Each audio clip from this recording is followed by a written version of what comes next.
Imagine a country where the royal family has been in power for over 2,600 years, yet doctors routinely prescribe a walk in the woods as a legitimate medical treatment. In Japan, they call it Shinrin-yoku, or forest bathing, and it is just the tip of the iceberg for a nation that feels like it is living in the year 3000 while clinging tightly to the traditions of the ancient past. If you are ready to dive into the neon-lit streets and mystical mountains of Japan, hit that subscribe button and let us know in the comments which country, city, or weird phenomenon we should explore next. We are heading to the land of the rising sun to ask, how could that be? Before we kick off our official countdown, we have to talk about the oddities you will see at the grocery store. Ever tried to fit a round watermelon into a crowded fridge? Japan solved that problem decades ago with square watermelons. They grow them in tempered glass cases to force them into a cube shape. But here is the kicker. They are usually harvested before they are ripe, so they taste terrible and cost over $100. They are basically just edible decor. And while you are out shopping, you will never be thirsty, because Japan has one vending machine for every 23 people. We aren't just talking about soda either. You can find machines selling hot canned coffee, fresh eggs, surgical masks, and even warm flying fish soup. It is the ultimate convenience, provided you don't mind getting your dinner from a metal box on the street corner. Starting our countdown at number 10 is Okunoshima, better known as Rabbit Island. This tiny patch of land in the inland sea is home to thousands of wild bunnies that aren't shy at all. They will literally swarm you if they think you have a piece of carrot. But the history here is a bit darker than the fluffy ears suggest. During World War II, the island was a secret site for chemical weapons production. The original rabbits were brought in as test subjects for poison gas. When the war ended, the factory was destroyed, and the test rabbits were break time music 1.25s. Well, let us just say they were dealt with. The current bunny population actually descended from a few rabbits released by school children decades later, but the contrast between the adorable, hopping residents and the crumbling ruins of a poison gas factory is a total trip. It is a place where a dark military past has been completely overwritten by fuzzy, long-eared cuteness. At number 9, we have the Nishiyama Onsen Keunkan. This isn't just a nice place to stay. It is officially the oldest hotel in the world, according to Guinness World Records. It opened its doors in the year 705. To put that in perspective, this hotel was already 300 years old when the Vikings were starting to raid Europe. The craziest part? It has been run by the same family for 52 generations. 52! Imagine the family reunions. The hotel is built around natural hot springs, and while they have upgraded the amenities to include things like electricity and Wi-Fi, the core experience of soaking in the mineral water is exactly what people were doing over 1,300 years ago. It is a masterclass in consistency. While most businesses struggle to last a decade, this family has managed to keep the towels folded and the water hot through the rise and fall of shoguns and the birth of the internet.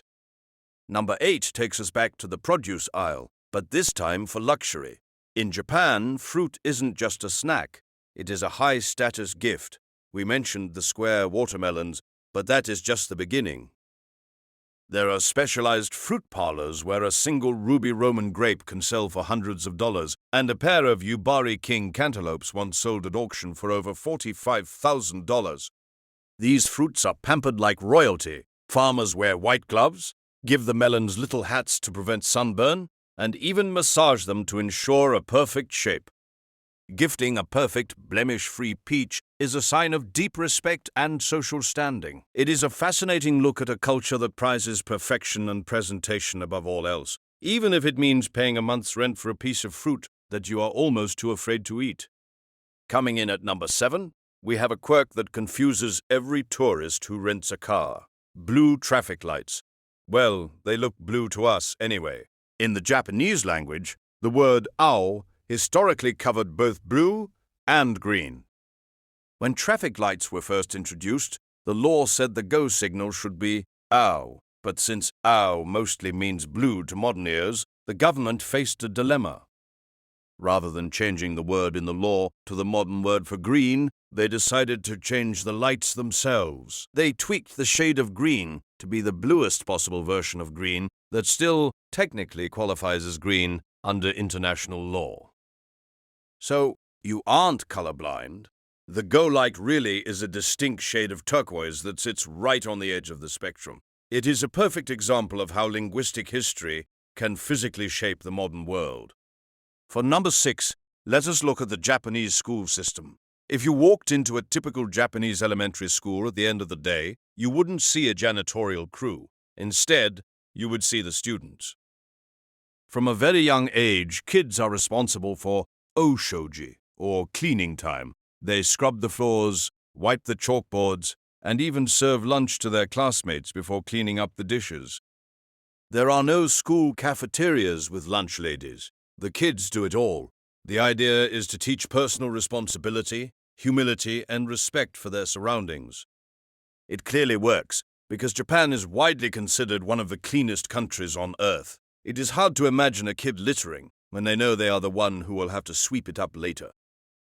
At number 5, we have the legendary Japanese trains. Not only are they famous for being on time, literally down to the second, but they are also incredibly quiet.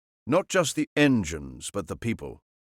There is a strict social etiquette on public transit. No talking on the phone, no loud music, and even whispering is kept to a minimum.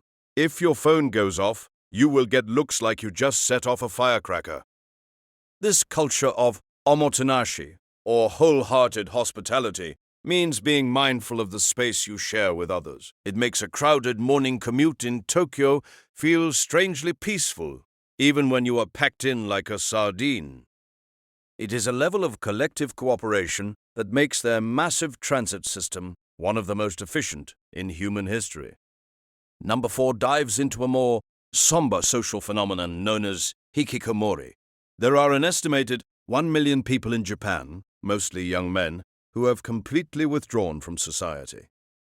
They stay in their rooms for months or even years at a time, avoiding all social contact even with their own families. It is often triggered by the intense pressure to succeed in school or the high-stakes corporate world.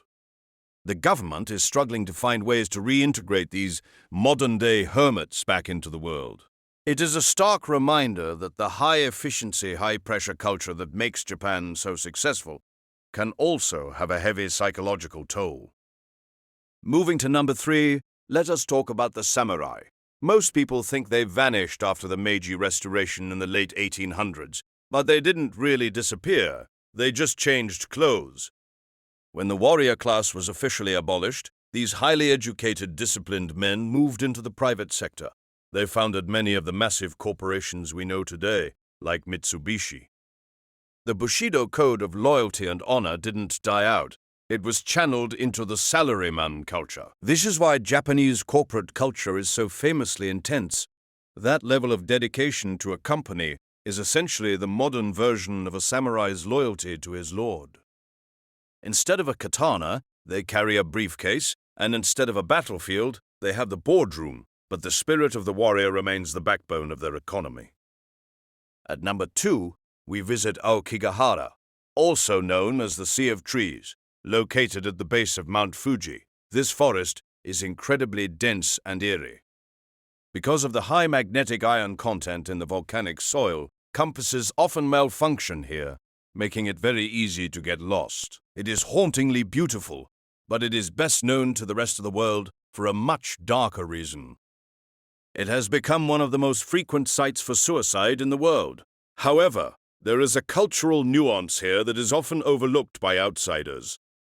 In Western culture, suicide is usually viewed through the lens of sin or mental illness. But in Japan, there is a historical precedent where taking one's own life was sometimes seen as a way to take responsibility or preserve honor. The forest has become a place where people seek a final, quiet escape into nature, surrounded by the absolute silence of the trees. And finally, number 1. While Aokigahara is famous for its tragedies, the most fascinating secret is how the Japanese government and local volunteers work to save lives there. Unlike the sensationalized stories you see online, The forest is filled with signs, not warnings, but gentle reminders. They say things like, "Your life is a precious gift from your parents," and "Please talk to the police before you decide to die." There are specialized patrols that look for people who seem troubled, not to arrest them, but to offer them a hot cup of tea and a conversation.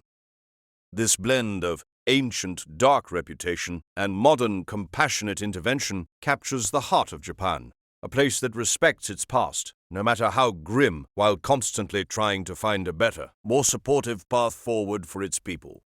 It shows that even in the darkest corners of the country, the focus remains on harmony and looking out for one another. From the thousand-year-old hotels to the turquoise traffic lights and the complex history of the Sea of Trees, Japan is a land of endless contradictions.